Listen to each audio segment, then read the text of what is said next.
যাত্রাবাড়ি ফ্লাইওভারের ঠিক মুখে অর্থাৎ চট্টগ্রাম সড়ক ঢাকা চট্টগ্রাম মহাসড়কের চট্টগ্রাম অংশ থেকে যেই দুনিয়ার অংশ যে অংশ রয়েছে সেই দুনিয়ার অংশে আন্দোলনকারীরা অবরোধ করে এবং সেখানে যাত্রাবাড়ি ফ্লাইওভারের যে টোল প্লাজা রয়েছে সেই টোল প্লাজায় তারা অগ্নিসংযোগ করে এবং আগুন দিয়ে পুরোটা জ্বালিয়ে দেয়। পাশাপাশি সড়কে অবস্থান নিয়ে তারা অগ্নিসংযোগ করেছে। এখানে আইনশৃঙ্খলা বাহিনী, পুলিশ, র্যাব, বিজিবির যারা সদস্যরা রয়েছেন তারা চেষ্টা করছেন নিয়ন্ত্রণের, এখান থেকে যতটুকু সম্ভব রাবার বুলেট এবং টিয়ারশেল নিক্ষেপ করে তাদেরকে ছত্রভঙ্গ করার চেষ্টা করছেন। কিন্তু সমস্যা যেটি ঘটেছে সেটি হচ্ছে আন্দোলনকারীরা ফ্লাইওভারের ঠিক মুখে অর্থাৎ যে টোল প্লাজা রয়েছে সেখান থেকে শুরু করে ফ্লাইওভারের উপরে তারা উঠে গেছেন এবং উপর থেকে তারা ইট পাটকেল ছুটছেন, যেটি খুবই ভয়ঙ্কর পরিস্থিতি ধারণ করেছে।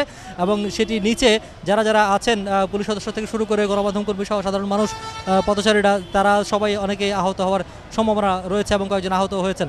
এবং আমরা যতদূর দেখতে পাচ্ছি যে আগুন জ্বলছে, আন্দোলনকারীরা সেখানে বেশ কিছু টায়ার জ্বালিয়ে তারা আগুন জ্বালিয়েছেন এবং সেখান থেকে তারা অগ্রসর হচ্ছে যাত্রাবাড়ি যে থানা রয়েছে সেই থানার মোড় যে মোড়টি রয়েছে সেই মোড়ে তারা আসার চেষ্টা করছেন এবং তাদেরকে প্রতিহত করার জন্য আইনশৃঙ্খলা বাহিনীর বিপুল সংখ্যক সদস্য সেখানে মোতায়েন রয়েছে এবং কয়েকটি স্তরে তারা ভাগ করে এবং যেই পিলারটি রয়েছে হানিফ ফ্লাইওভারের নিচে যে পিলারগুলো রয়েছে সেই পিলারগুলোর এখানে ভাগ করে তারা অবস্থান নিয়েছেন এবং সেখান থেকে প্রতিহত করার চেষ্টা করছেন টিয়ারশেল এবং রাবার বুলেট নিক্ষেপের মাধ্যমে। পাশাপাশি এখানে সাধারণ মানুষ যারা রয়েছে সাধারণ মানুষও প্রতিরোধ করার চেষ্টা করছেন, যেহেতু আন্দোলনকারীরা উপর থেকে ইটপাটকে নিক্ষেপ করছে এবং সেই জবাবে তাদেরকেও প্রতিহত করার চেষ্টা করছেন নিচ থেকে সাধারণ মানুষ যারা রয়েছে তারা। তবে এটি অনেকক্ষণ ধরে চলছে। ঠিক সন্ধ্যার পরপরই আন্দোলনকারীরা এখানে আগুন জ্বালিয়ে দেয় এবং ফ্লাইওভারের মুখে যে টোল প্লাজা রয়েছে সেই টোল প্লাজার সবগুলো বুথ তারা ভস্ম করে দেয়, অর্থাৎ আগুন জ্বালিয়ে পুড়িয়ে দেয়। এবং এখন পর্যন্ত থেমে থেমে সংঘর্ষ চলছে। আন্দোলনকারীদের কেউ কেউ এদিকে আসার চেষ্টা করছেন এবং প্রচুর পরিমাণে ইট পাটকেল নিক্ষেপ করছেন নিচ থেকে।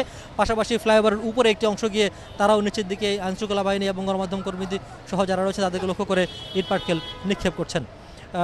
এই হচ্ছে যাত্রাবাড়ির পরিস্থিতি। তবে পুলিশ আইনশৃঙ্খলা বাহিনীর সহ চেষ্টা করে যাচ্ছেন এই পরিস্থিতি কতটুকু নিয়ন্ত্রণ করা যায় সেটি এখন দেখার বিষয়।